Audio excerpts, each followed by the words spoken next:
Maintenant, on va voir une autre méthode qui est liée à cet objet d'événement, ça s'appelle Prevent Default. Prevent Default. Donc, Prevent Default, on l'utilise beaucoup avec des formulaires. Donc ici, on va se faire un formulaire classique. Alors, on ne met pas d'action ici, pas besoin. L'action, c'est l'endroit vers vous envoyez, là où vous envoyez vos données, normalement. Donc ici, on fait tout en front, c'est juste pour vous montrer un petit exemple.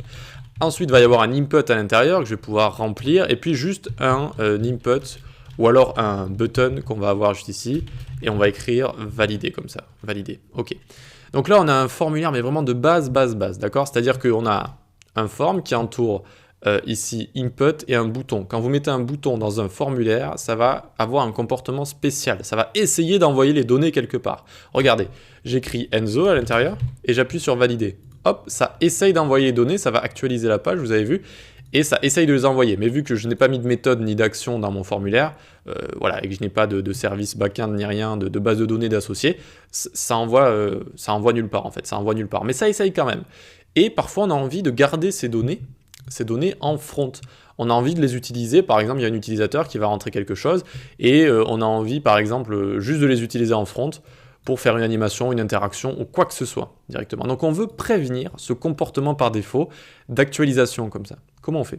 Eh bien on vient dans notre script, on vient prendre donc notre formulaire, donc on va faire const form est égal document.querySelector form, comme ça.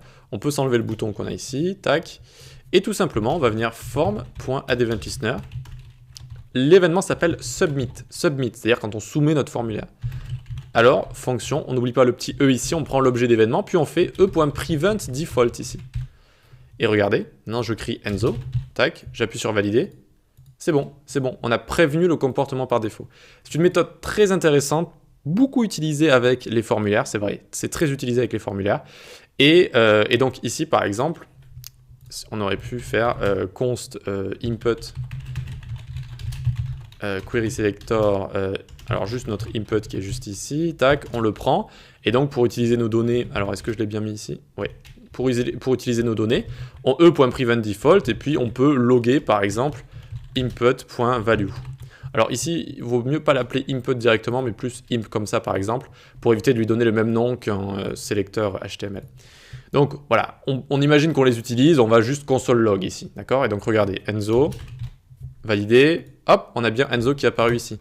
On imagine qu'on aurait pu le mettre sur un texte ou un titre ou quoi que ce soit, d'accord? On verra plus tard comment manipuler les éléments du DOM avec notre JavaScript. Donc ça, c'est Prevent Default. Est-ce qu'on l'utilise seulement avec les formulaires? Non, on peut l'utiliser avec tous les événements. Ça va prévenir le comportement par défaut des événements. Voilà, donc ça peut servir à certains moments, donc il ne faut pas avoir peur de ça. Et notamment, on l'utilise vraiment beaucoup avec les formulaires pour pouvoir utiliser les données quand on veut les utiliser juste en front, par exemple. Voilà pour ça, parfait, on passe à la suite.